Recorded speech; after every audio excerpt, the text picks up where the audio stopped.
புஸ்தகம் 2வது அதிகாரம் 1-2 வசனங்களை வாசிக்கும்படியாக உங்களை அன்பான அப்பொழுது அன்னாள் ஜெபம் பண்ணி என் இருதயம் கர்த்தருக்குள் களி கூறுகிறது, என் இருதயம் கர்த்தருக்குள் களி கூறுகிறது, என் கொம்பு கர்த்தருக்குள் உயர்ந்திருக்கிறது, கர்த்தருக்குள் உயர்ந்திருக்கிறது, என் பகைஞரின் மேல் என் வாய் திறந்திருக்கிறது, என் வாய் திறந்திருக்கிறது, உம்முடைய ரட்சிப்பினாலே சந்தோஷப்படுகிறேன். கர்த்தரை போல பரிசுத்தமுள்ளவர் இல்லை, உம்மை அல்லாமல் வேறு ஒருவரும் இல்லை, எங்கள் தேவனைப் போல ஒரு கன்மலையும் இல்லை. எனக்கு அருமையான கர்த்தருடைய பிள்ளையே, நீங்க கொஞ்சம் கவனிங்க. அன்னாள் ஆண்டவரிடத்திலே அற்புதம் பெற்ற போது அன்னாளுடைய ஜெபத்திலே அவள் சொல்கிற காரியம், கர்த்தரை போல ஒரு பரிசுத்தர் இல்லை, உம்மையல்லாமல் வேறு ஒருவர் இல்லை, எங்கள் தேவனைப் போல ஒரு கன்மலை இல்லை. ஆண்டவர் அந்த ஜபத்தில் உணர்த்துற காரியம், என்னை போல ஒரு தெய்வம் உலகத்தில் இல்லைப்பா. எனக்கு அருமையான கர்த்தருடைய பிள்ளையே, நீ உலகத்தில் எந்த மூலையில் நீ போனாலும், எப்படிப்பட்ட 5 அடியிலிருந்து 500 அடியை சிலையை வச்சிருந்தாலும், எத்தனை தான் அலங்காரம் பண்ணாலும், அதில் கோடி கோடியாக காணிக்க விழுந்தாலும், நான் சொல்கிற இயேசுவின் நாமத்தினாலே இயேசுவை போல ஒரு தெய்வம் இந்த உலகத்தில் இல்லை. ஆமென், அல்லேலூயா. எனக்கு அருமையான கர்த்தருடைய இந்த இயேசுவின் போல ஒரு தெய்வம் இல்லை. ஆண்டவர் பிதாவாகிய தெய்வம் எல்லா மனுஷரை போல எல்லாவற்றையும் உலகத்தில் மனுஷனை போல அனுபவிக்கணும். பசியை அனுபவிக்கணும், தூக்கத்தை அனுபவிக்கணும், வலியை அனுபவிக்கணும், வேதனையை அனுபவிக்கணும், மரணத்தை அனுபவிக்கணும் என்ற ஒரே ஒரு நோக்கத்தோடு கூட நம்மை போலவே மனுஷராக தெய்வத்தை மாற்றி அனுப்பினவர் தான் இயேசு. இயேசு என்றால் அவர் ஜனங்களின் பாவங்களை மீட்டு ரட்சிக்கிறவர்.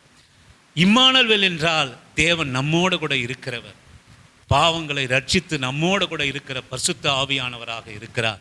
உலகத்தில் அவரை போல ஒரு தெய்வம் இல்லை. நீங்கள் சங்கீதங்களின் புஸ்தகம் 18வது சங்கீதம் 2ஆம் வசனத்தை வாசிக்கும்படியாக உங்களை அன்பான கேட்கிறேன். சங்கீதங்களினுடைய புஸ்தகம் 18:2 கர்த்தர் என் கண்மலையும், கர்த்தர் என் கண்மலையும், என் கோட்டையும், என் இரட்சகரும், என் தேவனும், நான் நம்பியிருக்கிற என் துருகமும், என் கேடகமும், என் இரட்சணிய கொம்பும், அல்லேலூயா, என் இரட்சணிய கொம்பும், என் உயர்ந்த அடைக்கலமாய் இருக்கிறார். தாவீது சொல்கிறார், நீங்க கவனிங்க, அந்த மேலே நீங்க ராகத்தலைவனுக்கு ஒப்புவிட்ட சங்கீதம். தாவீது இந்த பாட்டின் வார்த்தைகளை கர்த்தர் தன்னுடைய எல்லா சத்துருக்களின் கைக்கும் சவுலின் கைக்கும் நீக்கலாக்கி விடுவித்த நாளிலே பாடினது. என்ன பாடுறான் அப்படின்னு கேட்டீங்கன்னா, என் பலனாகிய கர்த்தாவே உம்மில் நான் அன்பு கூறுவேன். ஆமென். ஏன் அப்படின்னு கேட்டீங்கன்னா, கர்த்தர் என் கண்மலை. அல்லேலூயா சொல்லுங்க. கர்த்தர் என் கண்மலை, என் கோட்டை, என் இரட்சகரும், என் தேவனும், நான் நம்பி இருக்கிற என் துருகமும், என் கேடகமும், என் இரட்சணிய கொம்பும், என் உயர்ந்த அடைக்கலமா இருக்கிறார். ஆமென், அல்லேலூயா. எல்லாம் உங்களுக்கும் இருக்கிறார். தாவீதுக்கு மாத்திரமல்ல, இன்றைக்கு தேவனை தேடுகிற, தேவனை நம்புகிற, விசுவாசிக்கிற ஒவ்வொருவருக்கும், ஒவ்வொரு குடும்பத்திற்கும் கர்த்தர் கண்மலையா இருக்கிறார், கர்த்தர் கோட்டையா இருக்கிறார், இரட்சகரா இருக்கிறார், தேவனா இருக்கிறார். நம்பி இருக்கிற என் துருகமும் கேடகமும் என் இரட்சணிய கொம்பும் என் உயர்ந்த அடைக்கலமாக இருக்கிறார். ஆமென். இப்படி நீங்க எங்கேயாவது கேள்விப்பட்டிருக்கிறீங்களா? நாமெல்லாம் இந்து குடும்பத்திலிருந்து தான் வந்தவங்க. நீங்க இந்து கோவிலெல்லாம் நீங்க கவனிச்சீங்கன்னா, சமஸ்கிருதத்தில் படிக்கிற மந்திரம் யாரை பத்தினா இயேசுவை பற்றி. நீங்க கவனிச்சீங்கன்னா, கோவில்ல கன்னிகாஸ்திரி அப்படின்னுவான் ஒன்று, ஐயர்மாரெல்லாம் கன்னி வயிற்றில் பிறக்கிறவர் இரட்சகர். நீங்கள் சமஸ்கிருதத்திலே ரிக்வேதம், அசுர்வேதம், இந்த வேதங்களிலே நீங்கள் ஆராய்ந்து அறிந்திருப்பீர்களானால் இயேசுவை பற்றினதான் சாட்சி. நீங்கள் முகமதுடைய புஸ்தகத்திலே நீங்கள் போய் பார்க்க கூடுமானால், அந்த புஸ்தகத்திலே அவர்கள் பரிசுத்த வேதமாக கருதப்படும் குரானிலோ இயேசுவை பற்றி இருக்கும். இப்படி எல்லா வேதங்களிலும் இருக்கிறவர் நம்முடைய தேவன் இயேசு கிறிஸ்து. ஆமென், அல்லேலூயா. அவரை போல ஒரு தெய்வம் இருக்கவே முடியாது. ஏசாயா தீர்க்கதரிசன புஸ்தகம் 45வது அதிகாரம் அநேக காரியங்கள் உண்டு. இந்து வேதத்திலே அநேக காரியங்கள் உண்டு. ஆண்டவரை பற்றி படிக்கிற மந்திரங்கள் விக்கிரங்களுக்கு முன்பாக இன்றும் நடந்து கொண்டிருக்கிறது. ஏசாயா தீர்க்கதரிசன புஸ்தகம் 45வது அதிகாரம் 5-6 வாசிக்குமாறு உங்களை அன்பாக நான் கேட்கிறேன். நானே கர்த்தர், வேறொருவர் இல்லை. வேறு ஒருவர் இல்லை. என்னை தவிர தேவன் இல்லை. என்னை தவிர ஒருவரும் இல்லை என்று சூரியன் உதிக்கிற திசையிலும் அது அஸ்தமிக்கிற திசையிலும் அறியப்படும்படிக்கு நீ என்னை அறியாதிருந்தோம். நான் உனக்கு இடைக்கட்டு கட்டினேன். நானே கர்த்தர், வேறொருவர் இல்லை. சூரியன் எங்க உதயமாகுது? உலகம் பூமியிலே ஒரு முனையில உதயமாகி மறுமுனையில இதுவாகுது, அது மறையுது. அப்பனா உலகத்துக்கு ஃபுல்லா முன்பே நம்ம சொன்னது போல நீங்க உலகத்துல எங்க போய் கேட்டாலும் எங்க பார்த்தாலும் நம்முடைய இயேசு கிறிஸ்துவை போல ஒரு தெய்வம் இல்லை. சூரியன் உதிக்கிற திசையிலும் அது அஸ்தமிக்கிற திசையிலும் அறியப்படும்படிக்கு நீ என்னை அறியாதிருந்தோம். நான் உனக்கு இடைக்கட்டி நானே கர்த்தர், வேறு ஒருவர் இல்லை என்று நான் உன்னை கரம் பற்றினேன். ஆமென், அல்லேலூயா. நீ என்னை அறியாதிருந்தோம், இயேசு என்ற நாமத்தை நீ அறியாதிருந்தோம், நான் தான் உன்னை கூப்பிட்டு இடைக்கட்டி, அப்பா நான் தான் உனக்கு தெய்வம் அப்படி நான் என்னை அறிமுகப்படுத்தி கொண்டு உனக்கு தெய்வமாக நான் இருக்கிறேன். உனக்கு கண்மலையாய், கோட்டையாய், துருகமாய், நம்பிக்கையாய், இரட்சனை கொய்ம்பாய், உயர்ந்த அடைக்கலமாய் நான் இருக்கிறேன் என்று கர்த்தர் இந்த காலை வேளையிலே நான் சொல்கிறார். ஆமென், அல்லேலூயா. மகனே நான் சொல்லுவேன், இப்படிப்பட்ட தெய்வம் நமக்கு உண்டு. நீ சோர்ந்து போகிற போது, நீ பலவீனப்பட்டு போகிற போது, நீ குறைவுபட்டு போகிற போது, நீ அந்த இந்த 18வது சங்கீதம் 2வது வசனத்தை எடுத்துட்டு நல்லா உட்காந்து சொல்லுங்க, கர்த்தரே நீர் என் கண்மலையும், என் கோட்டையும், துருகமும், நம்பிக்கையும், உயர்ந்த அடைக்கலமும், நான் நம்பும் கேடகமும், இரட்சன கொம்பும், என் நம்பிக்கையமா நீ இருக்கிறீர் ஆண்டவரே, நான் அசைக்கப்படுவதில்லை. சொல்லுங்க, அந்த சங்கீதத்தை சொல்லிக்கொண்டே இருங்க. 18:2 கர்த்தருடைய இயேசுவின் நாமத்தினால் ஆண்டவரே நான் எதற்கும் பயப்படேன். எத்தனை துன்பங்கள், எத்தனை குறைவுகள், எத்தனை பாடுகள், எத்தனை நிந்தங்கள், எத்தனை கண்ணீர் வந்தாலும் நீங்க அப்படியே போய் ஆண்டவருடைய சமூகத்தில் உட்கார்ந்து இப்படிப்பட்ட வசனங்களை சொல்லி சொல்லி நீங்கள் துதிக்கிற, ஜெபிக்கிற ஒரு அடுத்த நிமிஷம், ஒரு சில நிமிடங்களிலே உங்களுடைய இருதயம் சமாதானத்திலே நிரப்பப்பட்டு இருக்கும். ஆமென், அல்லேலூயா. நிச்சயமா நீங்க செய்து பாருங்க. வேற ஒன்றும் செய்யாதங்க. உங்க சோதனை நாளிலே ஆண்டவர் நீர் எனக்கு பெலனாய், எனக்கு கோட்டையாய், எனக்கு துருகமாய், நம்பிக்கையாய், கேடகமாய் இருக்கிறீர் என்று விசுவாசத்தோடு கூட தேவனுடைய சந்நிதியிலே நீங்கள் அமர்ந்து பாருங்க. அப்போது உங்களுக்கு தெரியும் இந்த தேவன் யார் என்று சொல்லி. நீங்கள் வாசியுங்கள், தானியேலுடைய புஸ்தகம் 3வது அதிகாரம் 29வது வசனத்தை வாசிக்கும்படியாக உங்களை அன்பாக நான் அழைக்கிறேன்.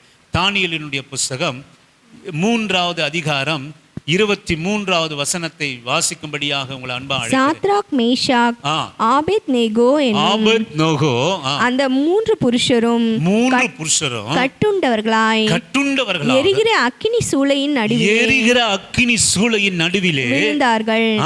அப்பொழுது ராஜாவாகிய நேபுகாத்நேச்சார் பிரமித்து தீவிரமாய் எழுந்திருந்து தன் மந்திரிமார்களை நோக்கி 3 புருஷரை அல்லவோ கட்டுண்டவர்களாக அக்கினியிலே போடுவித்தோம் என்றான். 29வது வசனத்தை வாசிக்கும்படியாக. ஆதலால் சாத்ராக், மேஷாக், ஆபேத்நேகோ என்பவர்களுடைய தேவனுக்கு விரோதமாக தூஷண வார்த்தையை சொல்லுகிற எந்த ஜனத்தாலும், எந்த ஜாதியானும், எந்த பாஷைக்காரனும் துண்டித்து போடப்படுவான். அவன் வீடு எருக்களமாக்கப்படும் என்று என்னாலே தீர்மானிக்கப்படுகிறது. இவ்விதமாய் ரட்சிக்கத்தக்க தேவன் வேறொருவர் இல்லை என்றான். வேறு ஒருவர் இல்லை. ஆமென், அல்லேலூயா. இவ்விதமாய் ரட்சிக்கத்தக்க வேறு ஒரு தெய்வன் இல்லை. நீங்க எவ்வளவா ஆண்டவரை விசுவாசிக்கிறீங்களோ அவ்வளோ நீங்க நல்லா இருப்பீங்க. இந்த கதை உங்களுக்கு தெரியும், இந்த உண்மை உங்களுக்கு தெரியும், இந்த சரித்திரம் உங்களுக்கு தெரியும். பாபிலோனிலே வல்லமை கொண்டு ஜனங்களை போய் எருசலேமிலே அடித்து துன்புரித்து கொலை செய்து மேன்மையானவர்களை சங்கிலிலே கட்டி இழுத்து அடிமைகளாய் கட்டி வந்த போது தெய்வன் யாருன்னு தெரியல. அதே தெய்வத்தினுடைய ஆலயத்தை சுக்குநூறாக இடித்து தரமட்டமாகிற போது தெய்வம் யார் என்று தெரியல. யார் அந்த தெய்வத்தை? பெரிய ஆலயம் காட்டி கொடுக்கலங்க. இதே பாபிலோன் நேபுகாத்நேச்சார் புறப்பட்டு போய் தன் சேனையோடு எருசலேமை நொறுக்குகிறான். எருசலேமின் தேவாலயத்தை நொறுக்குகிறான். தேவாலயத்தில் இருக்கிற எல்லா அந்த காரியங்களையும் அவன் பொன்னாலான பொருட்களை எல்லாம் கொள்ளையடிக்கிறான். கர்ப்பிணிகளை கீறி போடுகிறான். குழந்தைகளை கொலை செய்கிறான். தரையிலே முட்டி மோதி அடிக்கிறான். திறமையானவர்களை மாத்திரம் தன்னோட கூட ராஜ்யத்திற்கு அழைத்து வருகிறான், இவர்களை அடிமையாக பயன்படுத்த. அப்போது தெரியலங்க தேவன். அப்போது அவர் எப்படிப்பட்ட தேவன் என்று பாபிலோன் ராஜாவுக்கு தெரியல. கொலை செய்கிற போது தெரியல, தேவாலயத்தை நிர்மூலக்குமா ஆக்குகிற போது தெரியல, கொள்ளையடிக்கிற போது தெரியல, அதை சுட்டெரிக்கிற போது தெரியல. ஆனால் நான் சொல்லுவேன், அவர் வல்லமையுள்ள தேவன் என்று காட்டி கொடுக்கிறது யாருன்னா நீங்களும் நானும் தாங்க. ஆமென், அல்லேலூயா. நீங்கள் யாருன்னா இருக்கலாம், நீங்கள் கஷ்டத்தில் இருக்கலாம், குறைவில் இருக்கலாம், போராட்டத்தில் இருக்கலாம், தேவையில் இருக்கலாம், பலவீனத்தில் இருக்கலாம். நான் சொல்லுவேன், யார் இந்த வல்லமையுள்ள தேவனை காட்டி கொடுத்ததுன்னா அவன் சொல்கிறான், இவ்விதமாய் ரட்சிக்கத்தக்க தேவன் ஒருவரும் உலகத்தில் சூரியன் உதிக்கிற திசையிலிருந்து மறைக்கிற திசை வரைக்கும் இல்லை. உங்களுக்கு இந்த காரியம் தெரியும். பெரிய பொற்சொலையை வணங்க சொன்னாங்க, வணங்க மாட்டேன்னு சொல்லி வைராக்கமாக இருந்தால் செத்தாலும் சாவறேன், நான் என் தேவனை தவிர நான் வேறு யாரையும் தலை வணங்க மாட்டேன் அப்படின்னு சொன்ன இந்த சாதுராக், மேஷாக், ஆபேத்நேகோ என்பவர்களின் தேவன் இஸ் கன்ஃபியூஸ்டு. நான் சொல்கிறேன், இவ்விதமாக ரட்சிக்கத்தக்க தேவன் ஒருவரும் இல்லைப்பா உங்கள் தேவனை போல. இந்த தேவனுக்கு விரோதமாக தூஷணமாக வார்த்தை, எப்பா நீ அடிச்சிட்ட, தேவனுடைய ஆலயத்தை அடித்த, தேவனுடைய ஜனங்களை ஆசாரியர்களை கொன்று போட்ட, தேவனுடைய ஆலயத்தில் இருந்த பனிமூட்டங்களை எல்லாம் கொள்ளையடித்த, வெள்ளியும் பொண்ணும் எல்லாத்தையும் கொள்ளையடிச்சிட்டு வந்த. ஆனால் இப்போது பாபிலோனின் ராஜா சொல்கிறாரு, இவ்விதமாய் ரட்சிக்கத்தக்க ஒரு தேவனும் இல்லையா? இந்த தேவனுக்கு விரோதமாக தூசண வார்த்தைகள் எவரான சொன்னா உன் வீடு எருக்கலாமாக்கப்படும், நீ சுட்டெரிக்கப்படுவாய், நீ கொலை செய்யப்படுவாய். யார் தேவன்? சாதுராக், ஆபேத்நேகோ என்பவர்களுடைய தேவன். இன்றைக்கு நான் சொல்லுவேன், இப்படிப்பட்ட ரட்சிக்கத்தக்க வேறு ஒரு தெய்வம் உலகத்தில் இல்லை என்பது சாட்சியாக மாறிப்போனது. தானியேலின் புஸ்தகம் 6வது அதிகாரம் 27வது வசனத்தை வாசிக்கும்படியாக நான் கேட்கிறேன். தானியேலை சிங்கங்களின் கைக்கு தப்புவித்த அவரே தப்புவிக்கிறவரும் ரட்சிக்கிறவரும் வானத்திலும் பூமியிலும் அடையாளங்களையும் அற்புதங்களையும் செய்கிறவருமாய் இருக்கிறார் என்று எழுதினார். இந்த சாட்சியம் உங்களுக்கு தெரியும். தானியேலின் சிங்கக்கேபிலே தன்னுடைய பக்தி, யாரையும் ராஜாவை தவிர வேற யாரையும் தொழுது கொள்ளக்கூடாது. தொழுது கொள்கிறவன் சிங்கக்கேபிலே போடப்படுவான். உங்களுக்கு அறிந்தது தான், அதனால தான் நான் அதெல்லாம் எடுக்கல. தானியேலை சிங்க கைகளுக்கு தப்புவித்த அவரே தப்புவிக்கிறவரும் ரட்சிக்கிறவரும் வானத்திலும் பூமியிலும் அடையாளங்களையும் அற்புதங்களையும் செய்கிறவருமாக இருக்கிறார். உங்கள் தேவன் எப்படிப்பட்டவர் சொல்லுங்க, சொல்லுங்க. தப்பு வைக்கிறவரும் ரட்சிக்கிறவரும் அடையாளங்களும் அற்புதங்களும் செய்கிற தேவன். அவன் போயிட்டான், அவன் ஆண்டு முடிச்சு பாபிலோன் நேபுகாத்நேச்சார் ராஜா போயிட்டான். அவனுக்கு பிறகு தரிவு ராஜா வருகிறான். என்னை தவிர யாரும் தேவனை ஒன்றும் பண்ணக்கூடாது, தேவனை யாரும் தொழுது கொள்ளக்கூடாது, என்ன மாத்திரமே தொழுது கொள்ளணும். ஆனால் தானியேல் இதையெல்லாம் மீறி என் தேவன் யார் என்பதை காட்டினான். அது ஒரு சப்ஜெக்ட், நான் அதற்கு போகலை. நம்ம எப்படி தேவனை காட்டி கொடுக்கணுன்றது அது இன்றைக்கு செய்தி இல்லை. அதனால தான் நான் அதை அதிகமாக உள்ளே போகலை. நம்ம தேவன் யாருன்னு தெரிஞ்சுக்கணும். நீங்கள் நாம் ஆராதிக்கிற தேவன் அவர் தப்பு வைக்கிறவரும் ரட்சிக்கிறவரும் அடையாளங்களும் அற்புதங்களையும் செய்கிற தேவனாக அவர் இருக்கிறார். ஆமென், அல்லேலூயா. உங்க தேவன், நீங்கள் ஆராதிக்கிற தேவன். இதெல்லாம் அநேகருக்கு மறந்து போச்சுங்க. இதெல்லாம் அநேகருக்கு, சபைக்கு மறந்து போச்சு, சபையாருக்கு மறந்து போச்சு, சபையாருக்கு மறந்து போச்சு. ஒரு காலத்தில் கொஞ்சம் ஒரு 20-30 வருஷத்துக்கு முன்னாடி கூட சபையெல்லாம் சிறப்பட்டு இருந்தது. பக்கத்து வீட்டில் யாருன்னா உடம்பு சரியில்லாம், வாங்க சர்ச்சுக்கு போகலாம், ஜுரையாடம் அங்கே ஜெபம் பண்ணுவாங்க, எண்ணெய் வச்சு ஜெபம் பண்ணுவாங்க, வாங்க எங்கள் தெய்வம் அடையாளம் செய்கிறவர், அற்புதம் செய்கிறவர். இப்போதான் நம்மளே உட்காந்து அழுதுன்னு இருக்கிறோமே வீட்டில். யாருன்னா பக்கத்து வீட்டில், இப்போ ஏன்பா ஞாயிற்றுக்கிழமை சர்ச்சுக்கு ஏன் போகல? இப்போ ஒன்றும் இல்லைப்பா, முட்டி வலிக்குது. சாட்சி எப்படி இருக்குது? சாட்சி ஏன்பா சர்ச்சுக்கு போகலன்னா என்ன சாட்சி? முட்டி வலிக்குது. இல்லை, எனக்கு பெரிய பிரச்சனையாக இருக்குது, நான் எங்கே சர்ச்சுக்கு போகிறது? அப்படி தானே சொல்கிறாங்க இன்னைக்கு. ஏன்பா சர்ச்சுக்கு போகல? எனக்கு வேலை அதிகமாக இருக்குது, எனக்கு உடம்பு சரியில்லை. விசுவாசம் இல்லைங்க, விசுவாசம் இல்லை. ஒரு காலத்தில், ஒரு சில ஆண்டுகளுக்கு முன்பாக யாராச்சும் பக்கத்து வீட்டில் உடம்பு சரியில்லைன்னா புறஜாதியர்களை சபைக்கு வான்னு கூட்டிட்டு வருவாங்க. இன்னைக்கு என்ன நடக்குது நீங்கள் சொல்லுங்கள்? உங்களுக்கே உடம்பு சரியில்லைன்னா நீங்கள் என்ன பண்ணுறீங்க? போத்திட்டு டீயை பண்ண சாப்பிட்டு படுத்துக்கிறீங்க. நமக்கு சாட்சி இல்லை. ஆண்டவருடைய சமூகம் அற்புதம் உடையது, அடையாளம். நான் சொல்லுவேன், விசுவாசம் இல்லாமல் ஏசப்பா கிட்ட ஒரு தூசு கூட நீ பெற்றுக்கொள்ள முடியாது. செத்தவன் பணமாக கொண்டு வந்தாங்க. விசுவாசிக்கிறா மகனை விசுவாசிக்கிறையா? அற்புதம். விசுவாசித்தாதான் அற்புதம்.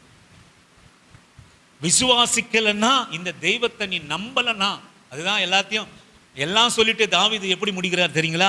கர்த்தர் என் கண்மலையும் என் கோட்டையும் என் துருகமும் என் நம்பிக்கையும் என் உயர்ந்த கொம்பும் ரட்சகரும் வந்துட்டு, நான் நம்பி இருக்கிறவரும். ஆமென், ஹல்லேலூயா. நான் நம்புகிறவர். நீ விசுவாசிக்கிறவர், நீ விசுவாசிக்கிறவர். இன்றைக்கு நம்ம மத்தியில் அவர் அற்புதம் செய்கிறவர் இருக்கிறார். உன் வியாதிக்கு அவர் பலனா இருக்கிறார். உன் வாழ்க்கையை மாற்றுவதற்கு வசனம் போதுமானதாக இருக்கிறது.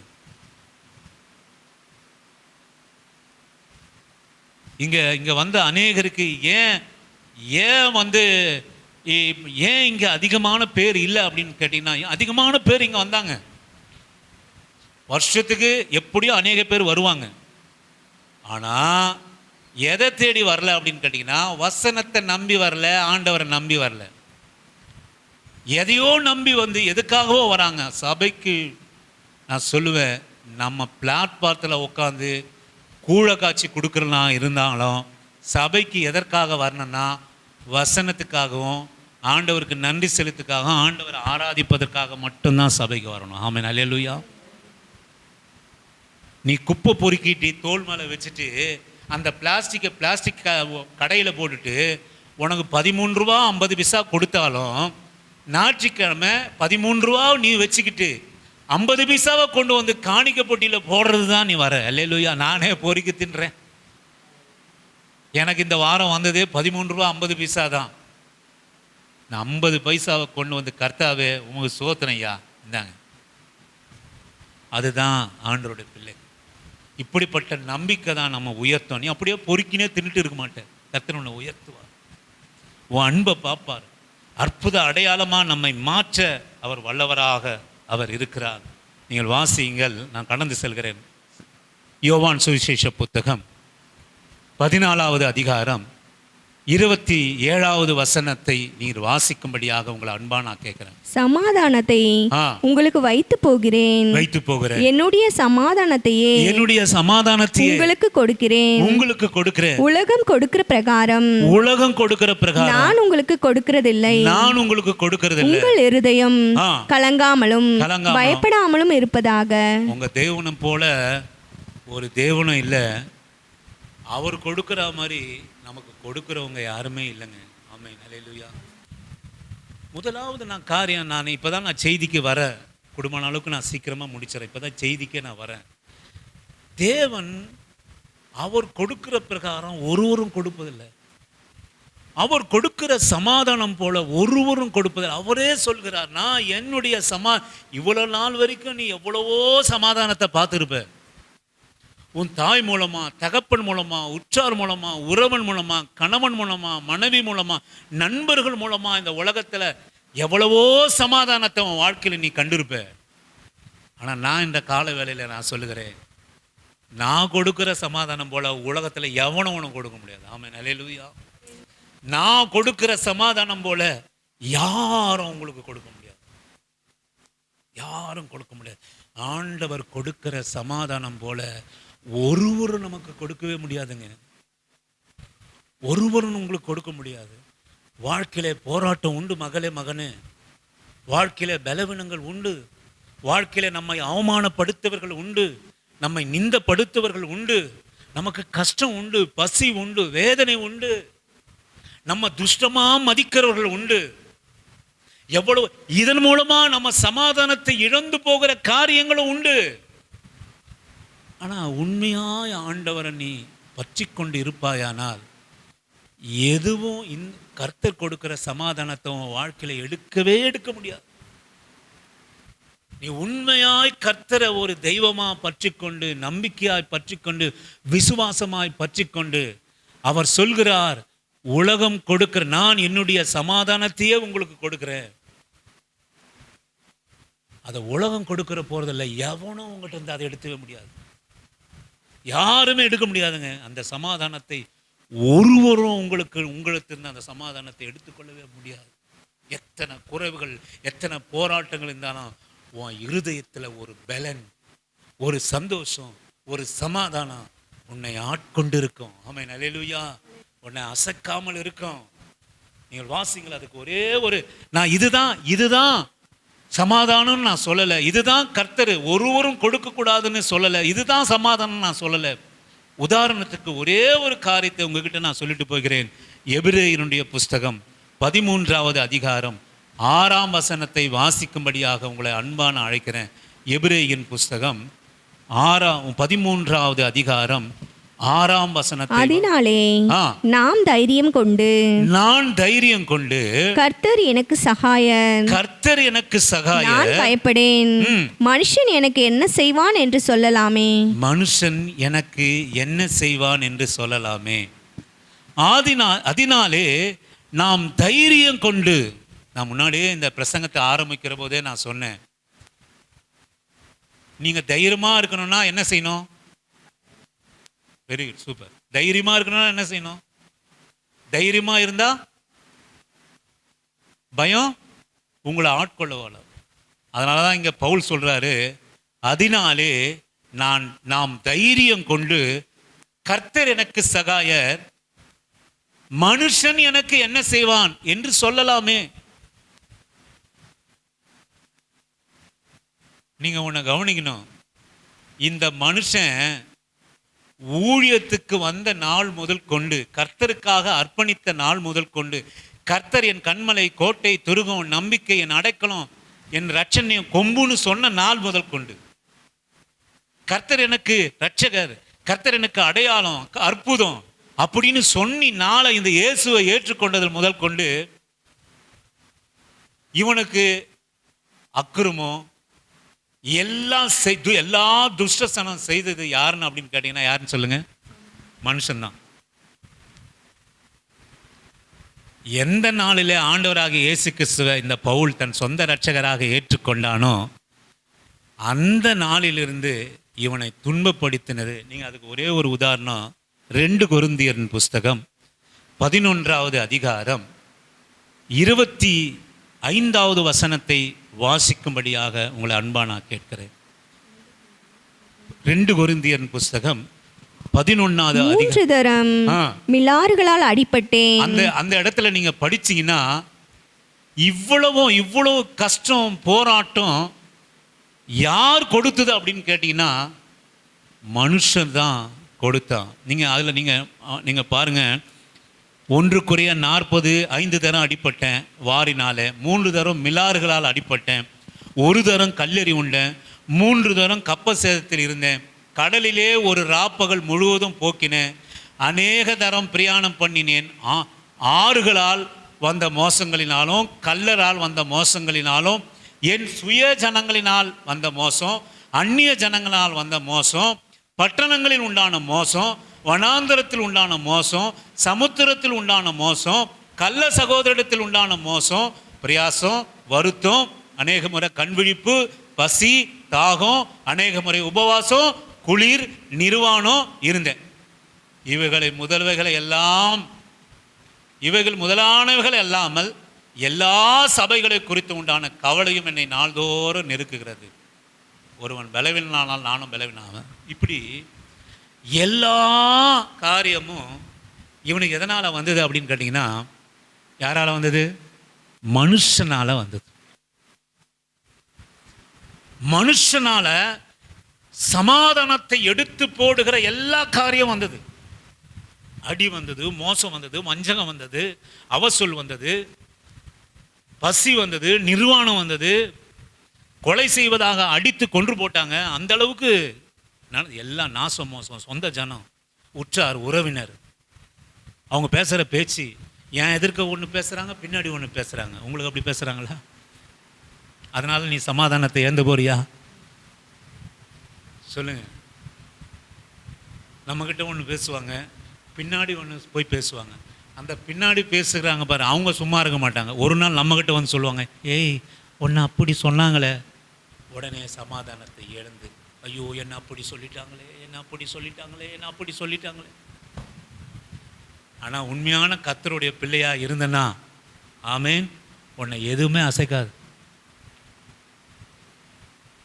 எதுவுமே அசைக்காது. சாட்சியாக இருக்கணுன்றதுக்காக மறுபடியும் இதை நான் சொல்கிறேன். இப்போ இந்த அம்மா வந்திருக்கிறாங்க, அங்கே போய் அதை நான் சாட்சி சொல்லுவாங்க 4 பேர்கிட்ட. ஒன்றுமே இல்லாமல் ஒரு சனிக்கிழமை பாஸ்டிங் ப்ரேயரை ஆண்டவரை துதித்தோம். 12 மணி நேரம் அசிங்கமாக திட்டுனாங்க. ரொம்ப பொறுமையாக சொல்லிக்கிறேன், ரொம்ப குறைவாக சொல்லிக்கிறேன். அது ஒரு நாள் முடிஞ்சு போச்சு. நாள் ஃபுல்லாக, நைட்டு ஃபுல்லாக சபித்து கொட்டினாங்க.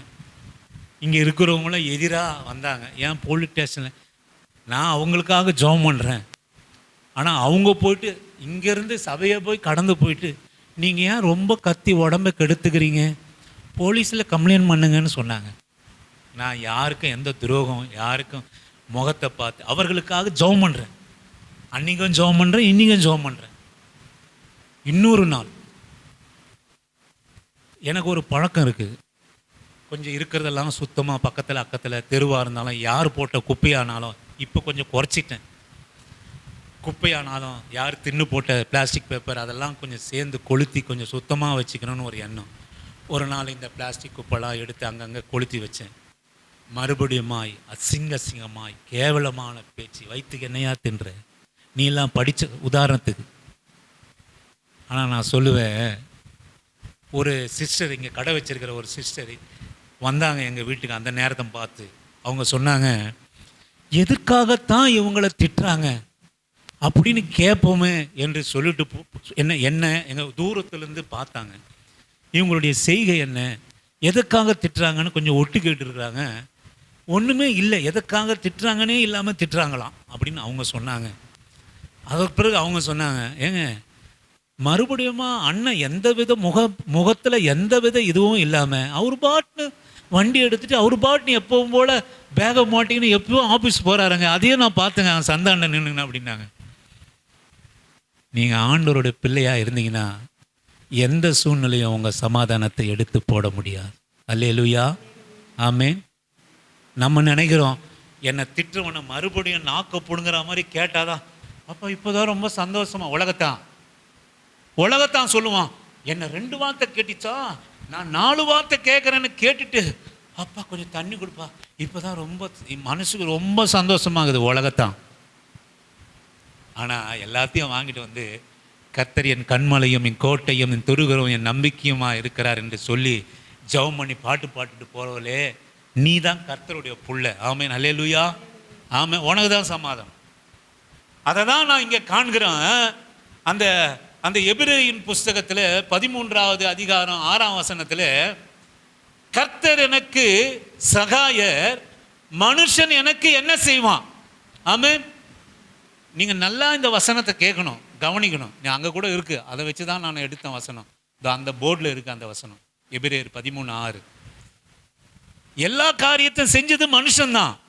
ஆனா இந்த மனுஷன் தேவனாலே சமாதானத்தை பெற்றுக்கொண்ட மனுஷன், கிறிஸ்துவினுடைய சமாதானத்தை பெற்றுக்கொண்ட மனுஷன், உலகம் தரக்கூடாத சமாதானத்தை பெற்றுக்கொண்ட அப்போஸ்தலனாகிய பவுல் சொல்கிறான், மனுஷன் எனக்கு என்ன செய்வான்?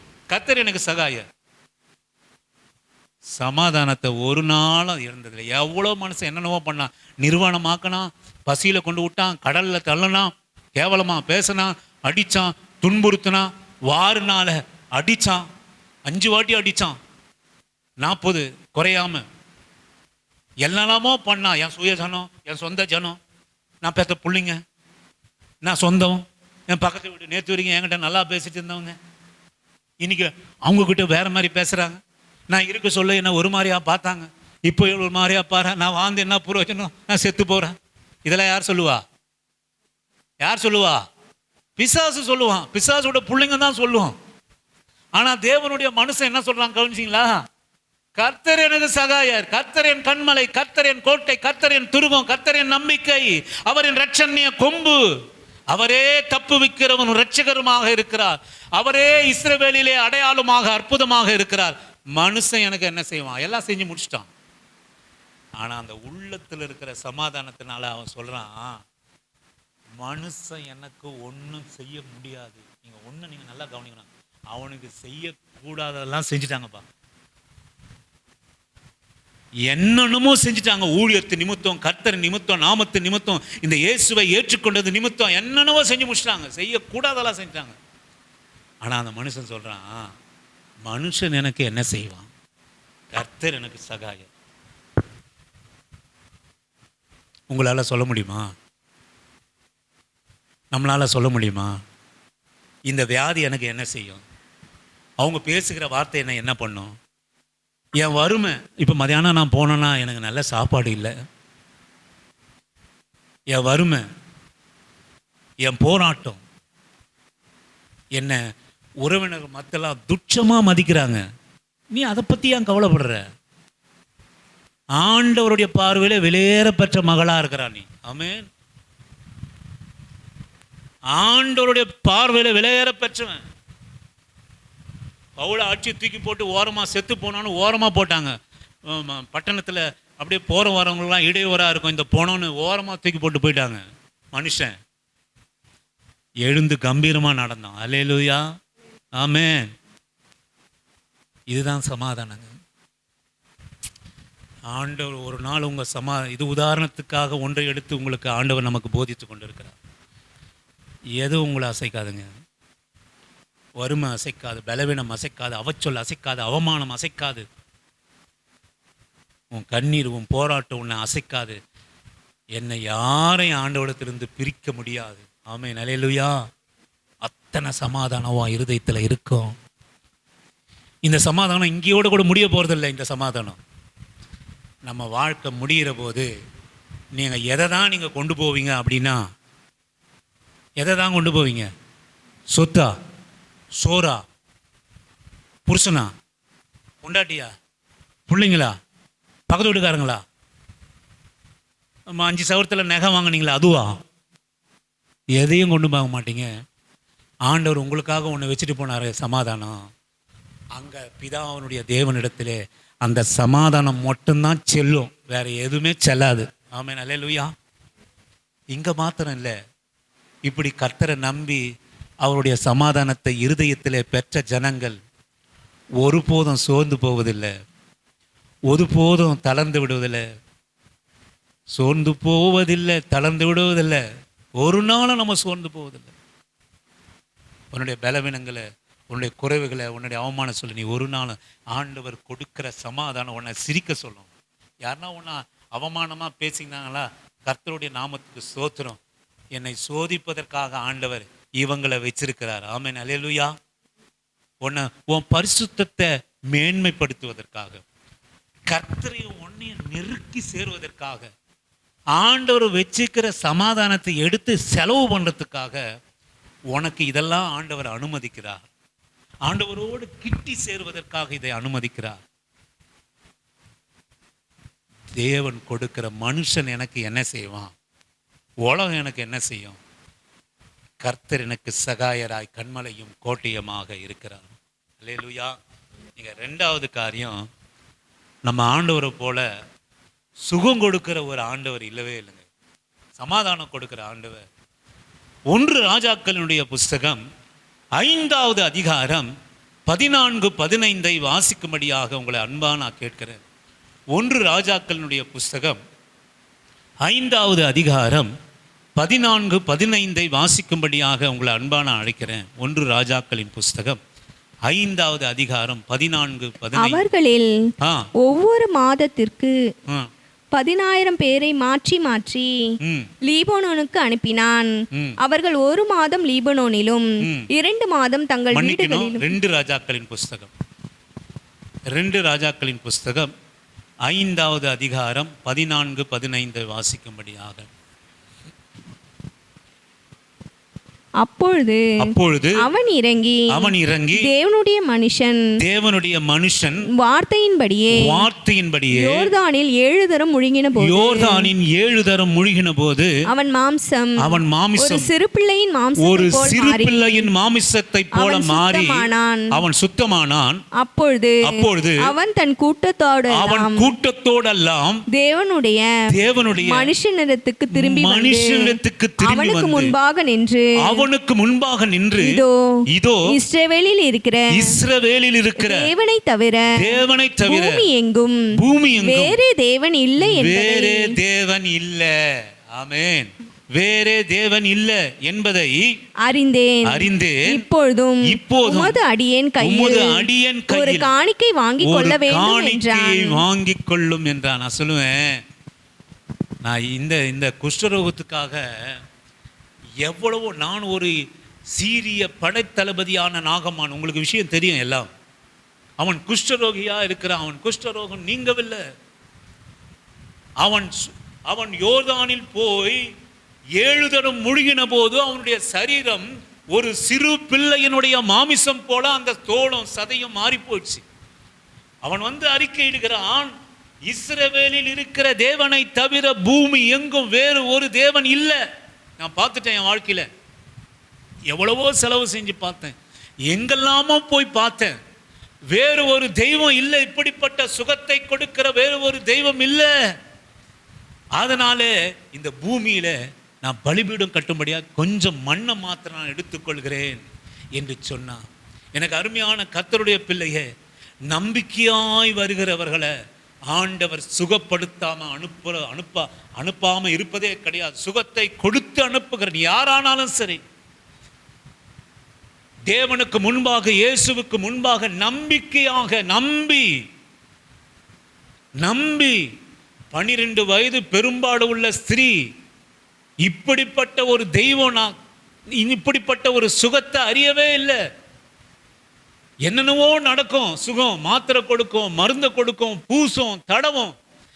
ஒரு வஸ்திரத்தை தொட்ட மாத்திரத்திலே அவர் யாரு தன்னை எதற்காக வந்திருக்கிறார்கள் என்று பார்க்காமலே, சரீரப்பிரகாரமான கண்கள் பார்க்கல, இயேசு கிறிஸ்து அந்த மகளை பார்க்காமலே அவளுடைய வஸ்திரத்திலிருந்து ஓரத்திலிருந்து வல்லமை புறப்பட்டு அவளை சுகத்தை கொடுத்தது. நான் சொல்லுவேன், இப்படி ஒரு சுகத்தை நம்பி வந்தவர்களுக்கு சுகத்தை கொடுக்கிற தேவன் வேறு ஒருவர் இல்லைங்க, வேறு ஒருவர் இல்லை. நீங்கள் ஆராதிக்கிற தெய்வம், நான் சொல்லுவேன், உங்கள் பலவீனங்களுக்காக நம்புங்க. ஆமென். உங்கள் பலவீனங்களுக்காக நம்புங்க, உங்கள் சுகவீனங்களுக்காக நம்புங்க, உங்கள் வியாதிகளுக்காக நம்புங்க. இஸ்ரவேலில் எங்கோ சீரிய தேசத்திலிருந்து புறப்பட்ட நாகமான் எவ்வளவோ நான் பார்த்துட்டேன். இப்படி ஒரு சுகத்தை கொடுக்கிற தேவன், அவனுக்கு சுகம் கிடைச்சிருக்கும். அவன் பணம் மூலமா, செல்வாக்கு மூலமா எவ்வளவோ பெரிய மருத்துவர்களெல்லாம் போய் பார்த்துருப்பான். அந்த மருந்தை தடவுகிற போது கொஞ்ச நாள் சுகமா இருந்திருக்கும், சுகத்தை பார்த்திருப்பான். கொஞ்ச நாள் அந்த புண்ணு ஆறி இருக்கும், கொஞ்ச நாள் அந்த நாற்றம், துர்நாற்றம் அந்த குஷ்டத்திலிருந்து வராமல் இருந்திருக்கும். ஆனால் இங்கே எப்படிப்பட்ட சுகம் அப்படின்னு கேட்டிங்கன்னா, சுத்தமாக நான் ஒரு குஷ்டரோகியாக இருந்தேன் என்ற அறிகுறியே இல்லாத சுகம். மாமிசம் ஒரு சிறு பிள்ளையினுடைய மாமிசம் போல மாறிடுச்சு. ஏன் அது மாறுது அப்படின்னு கேட்டிங்கன்னா, ஏன் அந்த 12 வருஷம் பெரும்பாலும் உள்ள ஸ்திரீ ஏன் அந்த சுகம் அவர் பார்க்காமலே கிடைத்தது என்று சொல்லுவோமானால், நான் சொல்லுவேன், ஆண்டவர் மனதாலே அதை அறிந்தார். அந்த பலவீனத்தை அவர் அறிந்தார், அந்த கஷ்டத்தை அறிந்தார், அந்த போராட்டத்தை அவர் அறிந்தார். இன்றைக்கும் நீங்கள் ஹாஸ்பிட்டல் போனீங்கன்னா எத்தனை லட்சணம் கொட்டி ஒரு மருத்துவர் உங்களை சோதித்தறிந்து உங்களுக்கு ட்ரீட்மெண்ட் கொடுத்தாலும் அது சுகமாகுமா என்ன? அது சுகமாகாது.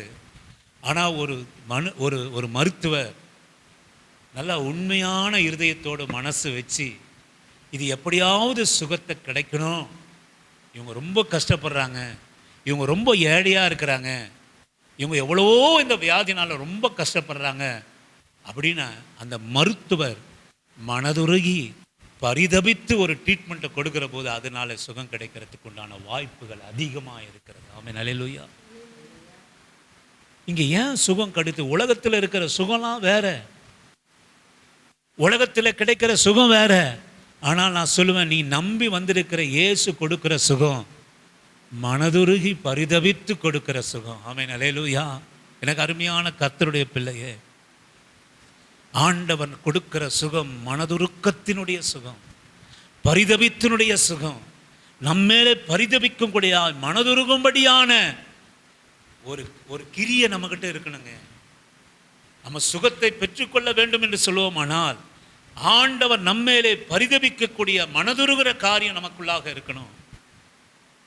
நான் சொல்லுவேன், இந்த உலகத்துக்குள்ள சுகமும் என் ஆண்டவராக இயேசு கொடுக்கிற சுகத்தினுடைய வித்தியாசம் என்ன அப்படின்னு கேட்டிங்கன்னா, அவர் மனதுருகி பரிதபித்து கொடுக்கிற சுகம். நான் சொல்லுவேன், இன்றைக்கும் உங்கள் வியாதிக்காக நீங்கள் போராடி கொண்டு இருக்கிறீங்களா? நீங்கள் கஷ்டப்பட்டு கொண்டு இருக்கிறீங்களா? நான் சொல்லுவேன், இந்த ஆண்டவர் ஒரு நாள் உங்கள் மேலே மனதுருக்கமும் பரிதபிப்பும் காட்டுவாரானால் அறிகுறி இல்லாத சுகமாக இருக்கும். ஆமே, நீ முன்னாடி ஒரு நோயாளி என்கிற அந்த ஒரு அறிகுறியும் உங்கள்கிட்ட இல்லாத ஒரு சுகம்.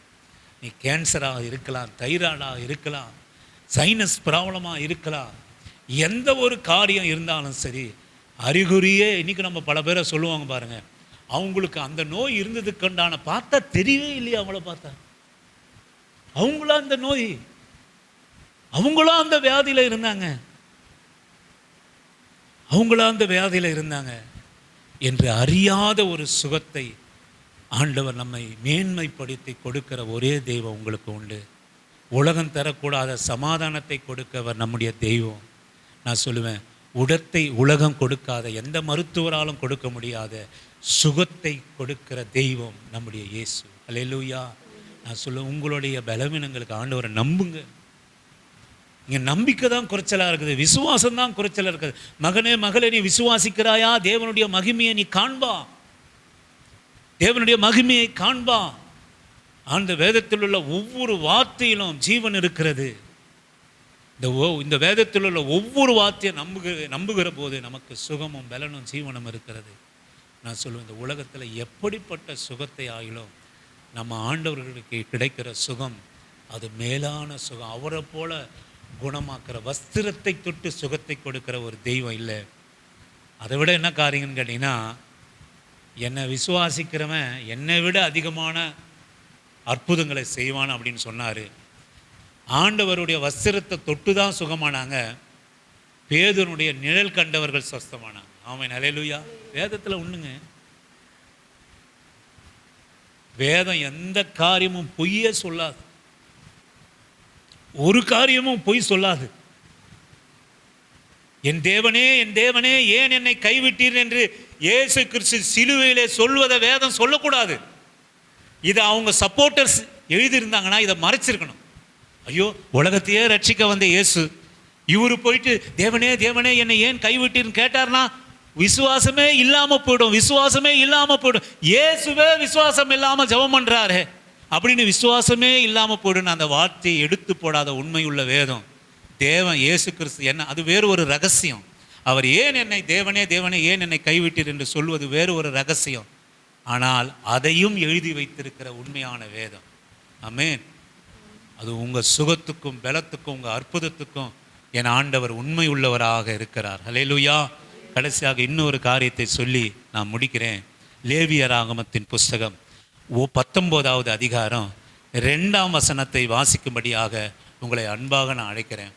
லேவியராகமத்தினுடைய புஸ்தகம் 19:2 வாசிக்கும். நீ இஸ்ரவேல் புத்திரரின் சபை, நீ இஸ்ரவேலின் புத்திரரின் சபையை சபை அனைத்தோடும் சொல்ல வேண்டியது என்னவென்றால், உங்கள் தேவனும் கர்த்தரும் ஆகிய நான் பரிசுத்தர், ஆகையால் நீங்களும் பரிசுத்தராய் இருங்கள். ஹல்லேலூயா. இன்னொரு காரியத்தை நீங்க அறிஞ்சு கொள்ளுங்க, உங்க தேவனை போல பரிசுத்தர் யாருமே இல்லை. ஆமென். ஹல்லேலூயா. உங்க தேவனை போல நீங்க உலகத்தில் இருக்கிற தேவனை பார்த்தீங்கன்னா, தேவர்கள் என்று சொல்லப்படுவர்களை பார்த்தீங்கன்னா என்னென்னவோ இருக்கும். ஒரு தேவதைக்கு 5 புருஷன் இருப்பாங்க. ஆமே. ஒரு தேவனுக்கு இப்போ எண்ணிலடங்கா பொண்டாட்டிகள் இருக்கிறது தேவர்கள் இருப்பாங்க. ஆனால் நம்முடைய தேவன் நான் பரிசுத்தராய் இருக்கிறது போல நீங்களும் பரிசுத்தராய் இருங்க. நம்ம தேவனை போல பரிசுத்தவான் இல்லைங்க. நம்ம தேவனை போல பரிசுத்தவான் இல்லை. வாயில கூட வஞ்சனை இல்லைங்க. தன்னை சிலுவிலே அடைக்க நிர்வாணமாய் கொண்டு போனவர்களை கூட சபிக்காத வாய். நீங்க பரிசுத்தம்னா வேற எதுவும் நினைச்சிடாதீங்க. குடிக்கிறது பரிசுத்தம், நான் குடிக்கல, நான் விபச்சாரம் பண்ணல, இது மாத்திரம் பரிசுத்தம் அல்ல. ஆண்டவராகிய இயேசு கிறிஸ்துனுடைய வாயிலே வஞ்சனை கூட காணப்படலையா. ஆமென். ஒருவரையும் அவர் சபித்து கூட பேசலையா. அவருடைய சத்தத்தை வீதிகளிலேயே கேட்கலையா. வெறும் வாய் திறந்ததெல்லாம் பிரசங்கத்துக்காகவும் அற்புதத்துக்காகவும் ஜபத்துக்காக மாத்திரமே வாயை திறந்தார். ஆமென். நம் தேவனை போல ஒரு பரிசுத்த தெய்வம் உலகத்திலே இல்லைங்க. நீங்கள் வாசியுங்கள், ஏசாயா தீர்க்கதரிசன புஸ்தகம் 40வது அதிகாரம் 25வது வசனத்தை வாசிக்கும்படியாக உங்களை அன்பா நான் கேட்கிறேன். இப்படி இருக்க என்னை யாருக்கு ஒப்பிடுவீர்கள்? எனக்கு யாரை நிகராக்குவீர்கள் என்று பரிசுத்தர்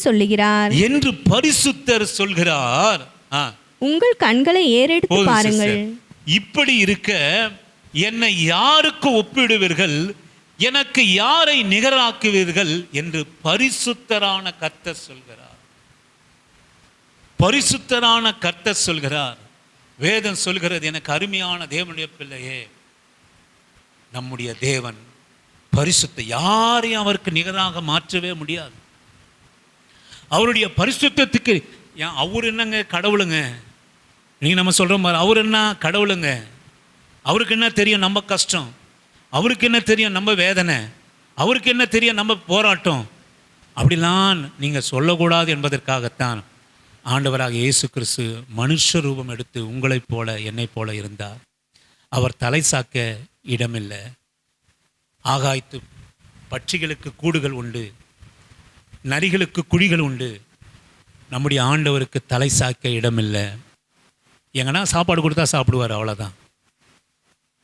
அதுதான் நீங்கள் வேதத்தில் நீங்கள் வாசித்து பார்த்தீங்கன்னா, நம்மளாம் ஒரு வேளை பட்டினியாக இருந்தால் நம்மளாம் சோர்ந்து போகிறோம். நம்ம பிள்ளைகள் ஒரு வேளை சாப்பிடாமல் இருப்போம்னா நம்ம என்ன சொல்லுவோம்? நான் இயேசுவை ஏற்றுக்கொண்டு என்ன பிரயோஜனம், நான் கஷ்டத்தில் இருக்கிறேன், என் பிள்ளைங்க இன்னும் ஒரு வேளை சாப்பாட்டுக்காக கஷ்டப்படுறோம். அப்படித்தான் நம்ம சொல்லுவோம். எனக்கு ஆண்டவர் எதற்கு, இந்த தேவன் எனக்கு எதற்கு? இந்த பெரிய வல்லமை உள்ளவராம், சமாதானத்தை கொடுக்குறவராம், சுகத்தை கொடுக்குறவராம், அவர் பெரிய பரிசுத்தராம். இப்படிலாம் இருந்து எனக்கு என்ன பிரயோஜனம்? நான் பசியாக இருக்கிறேனே. எனக்கு அருமையான ஆண்டவருடைய பிள்ளையே, ஆண்டவர் இந்த உலகத்திலே வந்து பசியாக இருந்தார். ஆமென். ஹல்லேலூயா. அவர் பசியாக இருந்தார், அவர் தாகமாக இருந்தார். நம்மை போலவே எல்லாவற்றையும் அனுபவித்து அவர் பரிசுத்தர் என்பதை அவர் நிரூபித்தார். நீங்கள் மார்க்கின் சுவிசேஷ புத்தகம் 1வது அதிகாரம் 24வது வசனத்தை நீங்கள் வாசிக்கும்படியாக உங்களை அன்பா நான் கேட்கிறேன். கொஞ்சம் கவனிங்க இந்த வசனத்தை.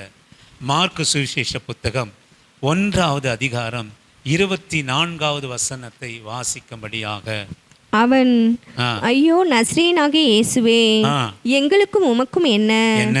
எங்களை கெடுக்கவா வந்தீர்? எங்களை கெடுக்குவா வந்தீர்? உம்மை இன்னார் என்று அறிவேன். உம்மை இன்னார் என்று அறிவேன். நீர் தேவனுடைய பரிசுத்தர் என்று தேவனுடைய சத்தமிட்டான். பரிசுத்தர் என்று சத்தமிட்டான். யாரு யாரு சத்தமிட்டான்? யாரு? பிசாசு. பிசாசு என்ன சொன்னா? நீர் தேவனுடைய பரிசுத்தர். உங்க விரோதி உங்களை யாருன்னா சொல்ல முடியுமா? உங்களுக்கு முக்கியமான விரோதி, மோச நீ உலகத்திலே உங்களை அதிகமா பகைக்கிறவங்க யாருன்னா சொல்ல முடியும்? ஆமாப்பா, நான் ஜானை பகைக்கிறேன். அவனை எப்படியாவது அவன் அழிஞ்சு போனோம், எல்லா விதத்திலும் அவன் அழிஞ்சு போனோம், அவன் பிள்ளைங்க அழிஞ்சு போனோம், அவன் குடும்பம் அழிஞ்சு போனோம், விளங்கக்கூடாது அப்படின்னு நினைக்கிற விரோதி கடைசியாக சொல்கிறான், இன்னா இருந்தாலும் ஜான் பரிசுத்தர். ஜான் பரிசுத்தர். அவனை அழிக்கணும், அவனை கொல்லணும், அவன் குடும்பம் நல்லா இருக்கக்கூடாது. அப்படிதான் ஆண்டவருடைய பிள்ளைகளை பிசாசு அப்படித்தான் நினைக்கிறான். நான் அப்படி சொல்கிறேன்னு நினைக்காதீங்க. பிசாசு தேவனுடைய பிள்ளைகள் நல்லா இருக்கக்கூடாது, அழியணும், கடனில் இருக்கணும், பட்னியாக இருக்கணும், வட்டிக்கு வாங்கி சாப்பிடணும், கஷ்டப்படணும், கண்ணீர் விடணும், வியாதியிலே இருக்கணும் தான் பிசாசு நினைக்கிறான். நான் சொல்லுவேன், நம்மளை நினச்சாலும் ஒன்று தான், ஏசுப்பாவை நினச்சாலும் ஒன்று தான். அவன் என்ன ஒன்றா அவன் சொல்கிறான், அந்த அசுத்தாவி பிசாசானவன் சொல்கிறான், நசேரனாகி இயேசுவே எங்களுக்கும் உமக்கு என்ன? எங்களை கெடுக்குவா வந்தீர்? உம்மை இன்னார் என்று நான் அறிவேன். நீர் தேவனுடைய பரிசுத்தர் என்று சத்தமிட்டான். ஆமென். யாருன்னா உங்கள் விரோதிகிட்ட இப்படிப்பட்ட வார்த்தை வாங்க முடியுமா? அவன் நல்லவன் தான்டா, அந்த அம்மா நல்லது தான், அது எதுவுமே பேசாது. நான் தான், அது பரிசுத்தம், அது நல்ல பொம்பளை, அது நல்ல லேடி, அது நல்ல, அந்த ஆள் நல்லவன். ஆனாலும் நான் அவனை அழிக்கணும்னு நினைக்கிறேன், அவன் நல்லா இருக்கக்கூடாதுன்னு நினைக்கிறேன், அவன் குடும்பம் அழிஞ்சுன்னு நினைக்கிறேன். ஆனால் அவங்க நல்லவங்க, அவங்க பரிசுத்தவான்கள். யாராவது நம்ம பார்த்து சொல்லக்கூடாது, தேவனுக்கு விரோதமாய், தேவனை சிலுவையிலே, தேவனை நிர்வாணமாக தரதரன்று இழுத்து செல்ற பிசாசானவன் அவன் சொல்கிறான், நீர் யார் என்று அறிவேன், நீ தேவனுடைய பரிசுத்தர், நீ தேவனுடைய பரிசுத்தர். எனக்கு அருமையான கர்த்தருடைய பிள்ளையே, நம்முடைய வாழ்க்கையில் நம்ம தேவனுடைய பரிசுத்தராக இருக்கிறார். நீங்களும் பரிசுத்தமாக இருங்க. பரிசுத்தம் என்பது நான் மறுபடியும் உங்களுக்கு விளங்குகிறேன். நான் குடிக்கல, நான் ஜூதாடலை, நான் வேசித்தனம் பண்ணல, நான் விபச்சாரம் பண்ணலை, அது மாத்திரம் அல்ல.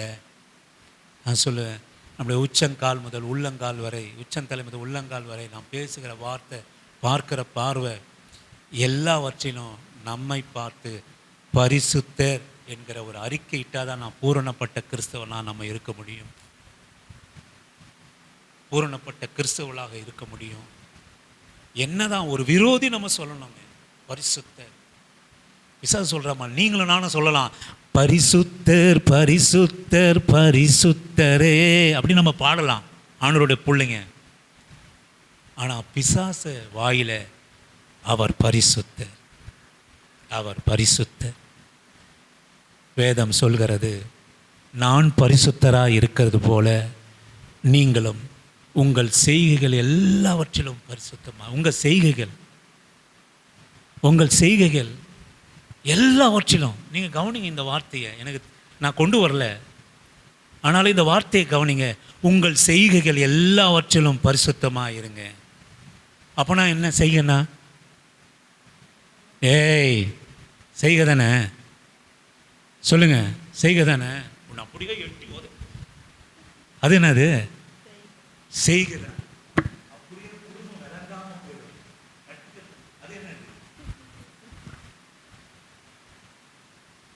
எப்பா உங்களை ஃபுல்லாக உனக்கு விரோதியாகவே இருக்கட்டும், அவனுக்கு எதிராக நெட்டு உடைக்காத, டக்க டக்க டக்குன்னு போயிடுவேன், மண்ணை வாரி விட்டுறாத.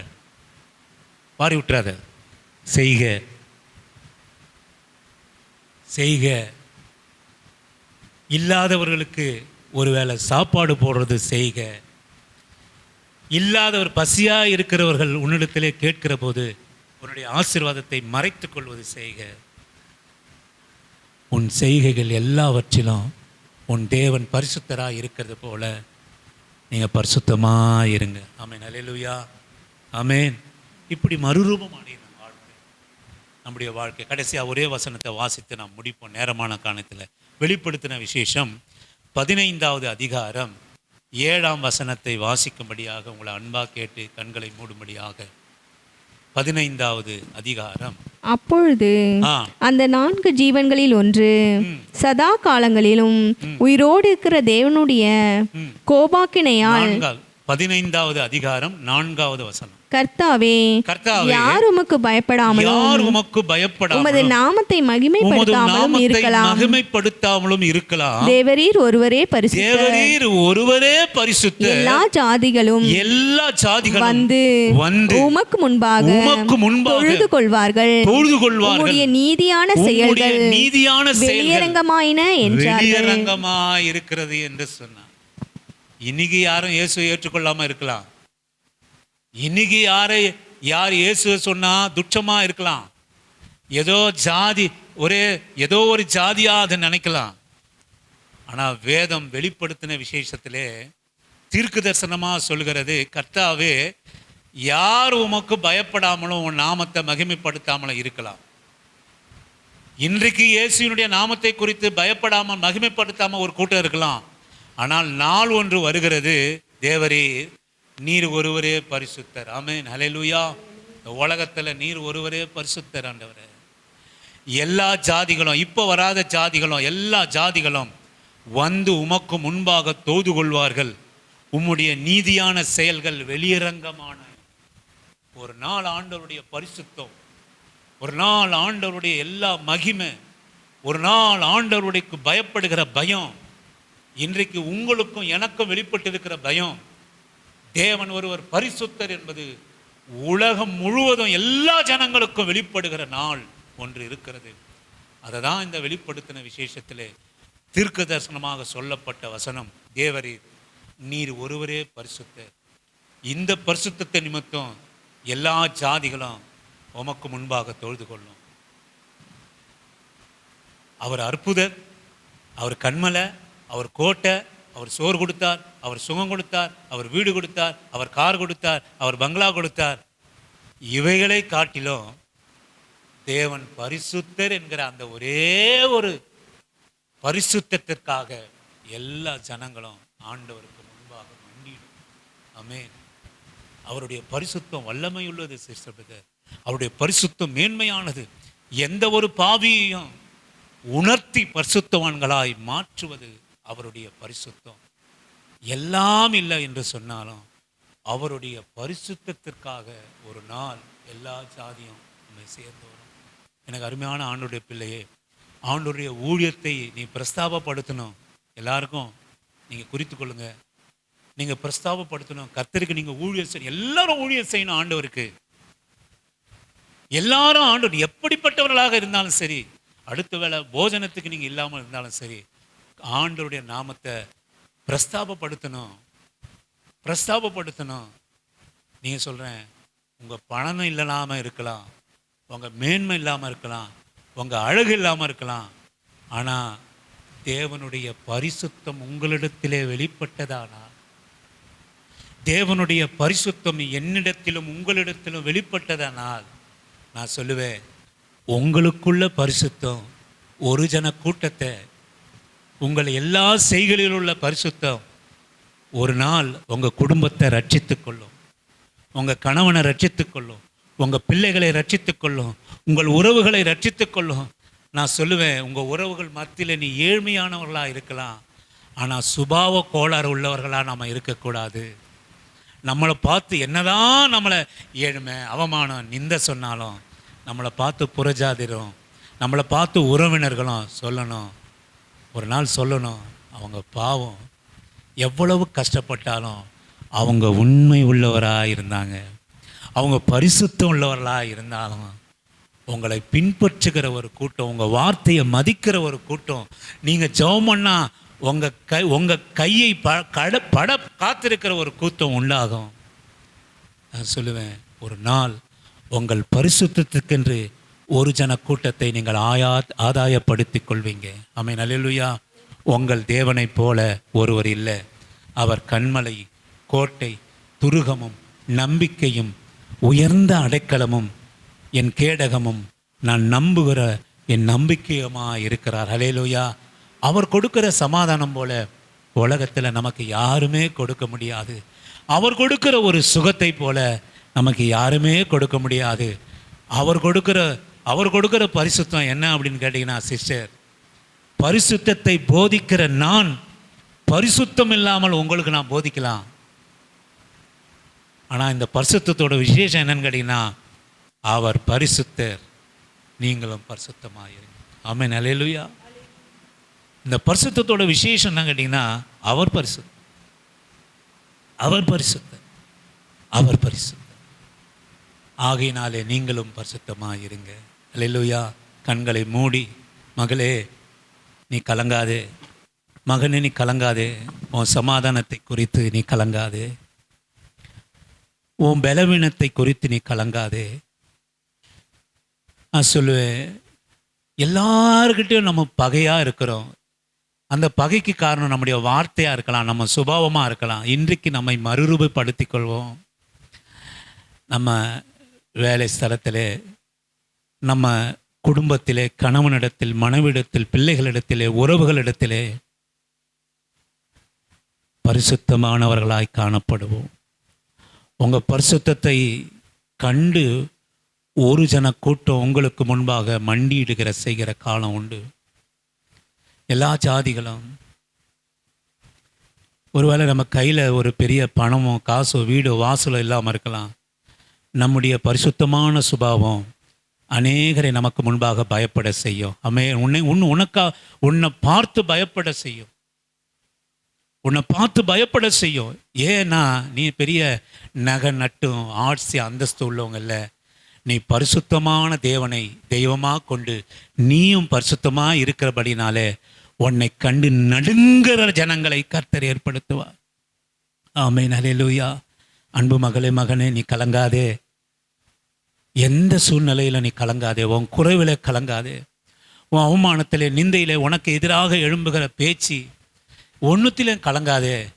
ஆண்டவர் வைத்திருக்கிற சமாதானத்தை ஒருவரும் உன்னிடத்தில் எடுத்து போடவே முடியாது. கர்த்தர் எனக்கு சகாயர், மனுஷன் எனக்கு என்ன செய்வான்? எந்த மனுஷனும் உன் சமாதானத்தை எடுத்து போடவே முடியாது. அல்லேலூயா.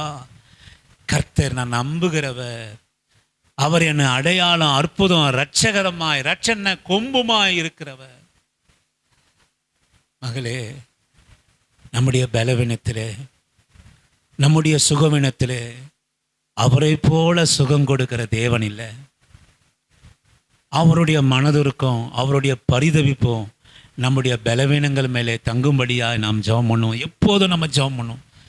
உங்களுக்கு பலவீனம் வருமானால், உங்கள் பிள்ளைகளுக்கு பலவீனம் வருமானால் பயப்படாதீங்க. கர்த்தர் அவர் அற்புதர், அவர் அடையாளம் செய்கிறவர், அவர் அதிசயங்களை செய்கிறவர் என்பதை நீங்கள் நம்புங்க. நம்பி வருகிறவர்கள, நம்பி வந்த நாகமானை அவன் இதுவரை காணாத இப்படி ஒரு தெய்வம் இல்லையே இல்லையா. நானும் எவ்வளவோ ட்ரீட்மெண்ட் எடுத்துட்டேன். 12 வருஷம் பெரும்பாலுள்ள ஸ்திரீ முகத்தை கூட பார்க்கல. ஆண்டவருடைய மனதுருக்கமும் பரிதபிப்பும் சுகத்தை கொடுக்குமானால், இன்றைக்கும் நீங்கள் நம்பி வந்திருக்கிற தெய்வத்தை போல சுகம் கொடுக்கிற ஒரு தெய்வம் இல்லவே இல்லை. ஆமென். அல்லேலூயா. நீ ஆராதிக்கிற தெய்வத்தை போல சமாதானத்தை கொடுக்கிற தெய்வம் வேற யாருமே இல்லைப்பா. பாபிலோனின் நேபுகாத் நேச்சார் சொன்னா, பாபிலோனின் தரிவு ராஜா சொன்னா, குஷ்டரோகி நாகமான் சொன்னாய், இப்படி ஒரு தெய்வம் வேறு யாருமே இல்லைப்பா. சூரியன் உதித்து சூரியன் மறையும் வரைக்கிற உலகத்தில் இப்படிப்பட்ட ஒரு தேவன் இல்லை. எனக்கு அருமையான தேவனுடைய பிள்ளையே, தேவனுடைய தற்சுரூபமாய் மனுஷ சாயல் எடுத்து இயேசு கிறிஸ்து இந்த உலகத்திலே அவதரித்தார். நீங்கள் பட்ட பாடுகள் யாவையும் அவர் தன் சரீரத்திலே சுமந்தார். அவர் சமாதானத்தை வைத்து போயிருக்கிறார். அவர் சிலுவையினுடைய தழும்பு நாளே சுகத்தை வைத்திருக்கிறார். அவருடைய வாழ்க்கையே அவர் பரிசுத்தம் என்று வாழ்ந்து காட்டிவிட்டு போயிருக்கிறார். அவர் பரிசுத்தமாய் இருக்கிறது போல நாமளும் பரிசுத்தமாய் ஆண்டவரே, வந்த ஒவ்வொரு மேலும் குடும்பத்திலே சமாதானம் இருக்கட்டும் ஆண்டவரே, சுகம் இருக்கட்டும். நீர் கொடுக்கிற ஆச்சரியமான சுகம் இருக்கட்டும் ஆண்டவரே. நீர் கொடுக்கிற சமாதானம் எங்கள் கூடாரங்களில் இருக்கட்டும். நீர் கொடுக்கிற பரிசுத்தம் எங்கள் எல்லா செய்கைகளிலும் இருக்கும்படியாக உம்மை நன்றி உள்ள இருதயத்தோடு கூட நாங்கள் ஸ்தோத்திரிக்கிறோம். மெய்யான காரணத்திற்காக வர முடியாதவர்களுக்கும் இந்த ஆசீர்வாதம் சென்றடையட்டும். குடும்பத்தில் ஒருவர் ரட்சிக்கப்பட்டு ஒருவர் ரட்சிக்கப்படாமல் இருப்பார்களானால் எங்களுடைய பரிசுத்தம் எல்லா ஜனங்களையும் உமக்கு முன்பாக மண்டியிட செய்யட்டும். எங்கள் செய்கைகள் அப்படிப்பட்டதாக இருக்கட்டும், எங்கள் சமாதானம் அப்படிப்பட்டதாக இருக்கட்டும், எங்கள் நம்பிக்கையினுடைய சுகவாழ்வு அப்படிப்பட்டதாக இருக்கட்டும். துதி கன மகிமை உமக்கே நாங்கள் செலுத்துகிறோம் ஆண்டவரே. இதுவரை எங்கள் எல்லாவற்றையும் காத்தீர், போக்கையும் வரத்தையும் காத்தீர். உண்ண உணவு தந்தீர், உடுக்க வஸ்திரம் தந்தீர், சமாதானம் தந்தீர், ஒருவரோடு கூட நல்ல ஐக்கியத்தை தந்தீர். இதுவரை ஜீவனையும் சுகத்தையும் பலத்தையும் தந்தீர். எல்லா தீமைகளிலிருந்து எங்களை ரட்சித்து விலக்கி பாதுகாத்து கொண்டீர். இந்த கால வேளையிலே இனி வருகிற நாட்களிலும் ஆண்டவரே, எங்களை எல்லாவித தீமைகளிலிருந்து எங்களையும் எங்கள் பிள்ளைகளையும் சபையாரையும் அவருடைய பிள்ளைகளையும் ஊழியக்காரர்கள், மிஷினரிகள், உடன் பிறந்தவர்கள், அக்கம் பக்கத்து வீட்டார்கள் எல்லாரையும் உங்கள் கரத்திலே அர்ப்பணிக்கிறேன். விசேஷமாய் உம்மை நம்பிக்கையாய் தெய்வமாய் இரட்சகராய் கொண்டு உள்ள ஒவ்வொருவரையும் உங்கள் கரத்திலே அர்ப்பணிக்கிறோம். எல்லாவித தீமைகளிலும் வரும் நாட்களிலும் ரட்சித்து விலக்கி பாதுகாத்து கொள்ளும். துதி கன மகிமை உமக்கே உண்டாகட்டும். கர்த்தரும் மீட்பரும் இரட்சகருமாகிய இயேசு கிறிஸ்துவின் இனிய நாமத்தில் ஜெபம் பண்ணுகிறோம் எங்கள் நல்ல பிதாவே. என் ஆத்துமாவே கர்த்தரை ஸ்தோத்தரி, என் முழு உள்ளமே அவருடைய பரிசுத்த நாமத்தை ஸ்தோத்தரி. என் ஆத்துமாவே கர்த்தரை ஸ்தோத்தரி. கர்த்தர் செய்த சகல உபகாரங்களும் மறவாமல் நீதியின் வழி நடந்து நியாயம் செய்து இரக்கத்தை சிநேகித்து மனத்தாழ்மையோடு உங்கள் பாதம் அமர்ந்திருக்க கர்த்தர் கிருபை செய்யும். பிதாவாகிய தேவனாலும் ஆண்டவராகிய இயேசு கிறிஸ்துவினாலும் பரிசுத்த ஆவியானவர்னாலும் இரக்கமும் கிருபையும் சமாதானமும் சுகமும் பரிசுத்தமும் எங்கள் வாழ்க்கையிலே உண்டாவதாக. ஆமென். அல்லேலூயா. மகளே, மகனே, இந்நாள் வரை காத்த தெய்வம் இனிமேலும் நல்ல சாட்சி உள்ள ஒரு மறுரூபப்பட்ட வாழ்க்கையிலே உங்களை நடத்துவாராக. ஆமென். தேங்க்யூ.